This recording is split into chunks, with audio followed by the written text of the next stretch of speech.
আমাদের, এটাও আবার কিন্তু ভাড়া বিল্ডিং। এখন হলো ভাড়াটা যেসব থাকতে হয় সেজন্য মালিকের অনেক কথা শুনতে হয়।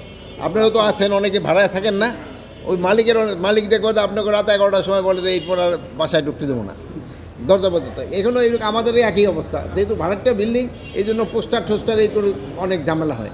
যে সময় আমরা নিজস্ব বিল্ডিংয়ে চলে যাবো আল্লাহ দিলে এই সমস্যাগুলি থাকবে না।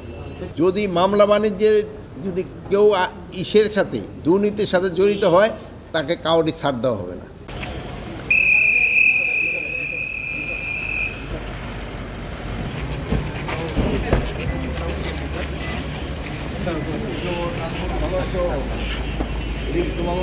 ভাড়া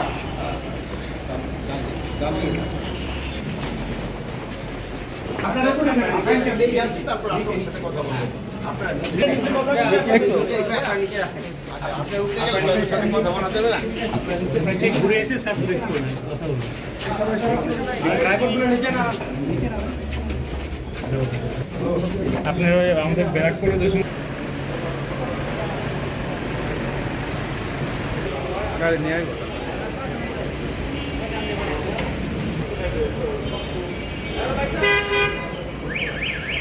ঈদ পুনর্মিলনী আমরা যেটা বলি, তাদের সাথে দেখা সাক্ষাৎ করা, এইটা হলো মেইন। আর তাদের এখানে জানেন যে এখানেও কিন্তু পুলিশের থাকার অবস্থা খুবই খারাপ, যেহেতু এটা তো আমার ভাড়া বিল্ডিং, একটা নিজস্ব জায়গায় কত তাড়াতাড়ি নেওয়া যায় এবং তাদের থাকার ব্যবস্থাটা আরও উন্নত করা যায়, খাওয়ার ব্যবস্থাটা আরও উন্নত করা যায়, এই জন্য এখানে আসে। এই থানার সামনে দেখুন যে পোস্টারে ছেয়ে গেছে, এটা থানা মনে হবে না। আপনি যদি দেখেন আগেও ছিল, এটা এই আমলে না, আগেও ছিল। ওই বিল্ডিংটা তো আমাদের বিল্ডিং না, ওটা আমাদের বিল্ডিং, ওইটা আমাদের, এটা আমাদের, এটাও আবার কিন্তু ভাড়া বিল্ডিং। এখন হলো ভাড়াটা যেসব থাকতে হয় সেজন্য মালিকের অনেক কথা শুনতে হয়। আপনারাও তো আছেন, অনেকে ভাড়ায় থাকেন না, ওই মালিক দেখবো যে আপনাকে রাত 11টার সময় বলে যে এরপর আর বাসায় ঢুকতে দেবো না, দরজা পর্যন্ত। এখনও এরকম আমাদের একই অবস্থা, যেহেতু ভাড়াটা বিল্ডিং এই জন্য পোস্টার এই করে অনেক ঝামেলা হয়। যে সময় আমরা নিজস্ব বিল্ডিংয়ে চলে যাবো আল্লাহ দিলে এই সমস্যাগুলি থাকবে না। একটু সংস্কারের কথা যদি সুনিশ্চিত করতে পারতেন যে পুলিশের কী ধরনের সংস্কার আশা করতে পারে? পুলিশের সংস্কারটা একটা কন্টিনিউয়াস হচ্ছে। আমরা দেখুন এই কিছুদিনের ভিতরেই আমরা এখানে পাইলট একটা প্রজেক্ট নেওয়া হয়েছে। আপনারা সবসময় বললেন জিডি এবং ওই এই মামলা পুলিশ নিতে চায় না, এই জন্য এটা অনলাইনেই দিতে পারবে। সিলেট রিজনে কিন্তু আমরা অলরেডি শুরু করে দিচ্ছি সিলেটে, এটা পুরো বাংলাদেশে আমরা শুরু করে দিবে। যেমন আমরা দেখছেন এখন পাসপোর্টে পুলিশ ভেরিফিকেশনের দরকার পড়ে না, এইরকম এই ইসের জন্য আপনারা এই জিডি করতে, তারপরে করার জন্য, ওই মামলা করার জন্য আপনাদের থানায় আসতে হবে না, ওই অনলাইনে আপনারা থানায় এই না এসে এই মামলা করতে পারবেন। প্লাস আপনার ওই যে আগে আপনার বলেন যে রিমান্ডে নিয়ে যদি জিজ্ঞাসাবাদ করার জন্য আমরা কাছের মতো ঘর করে দেব, যেমন অন্যেরও দেখতে পারবে যে তার সাথে কীরকম কোনো খারাপ আচরণ করা হচ্ছে কিনা, এইসবগুলো করা হচ্ছে। সংবাদটা বন্ধ করার জন্য কিন্তু অনলাইনে করা হচ্ছে।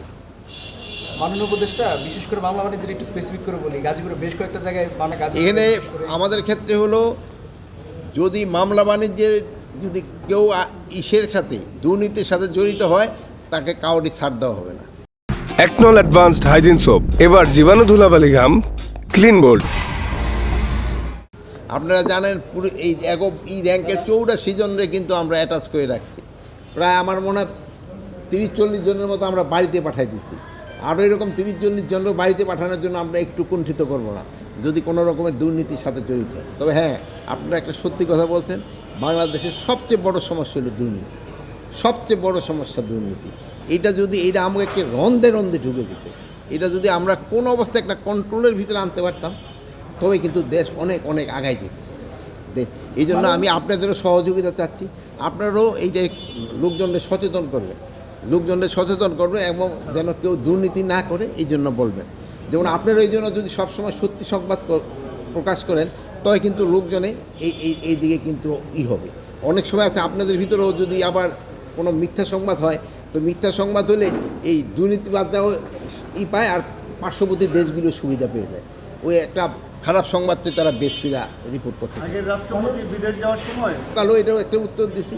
এটার জন্য একটা ইনভেস্টিগেশন কমিটি হয়েছে তারা হয়তো রিপোর্টও দিয়ে দিবে, হয়তো চিফ অ্যাডভাইজারের কাছে 3 জন উপদেষ্টারে মিলে।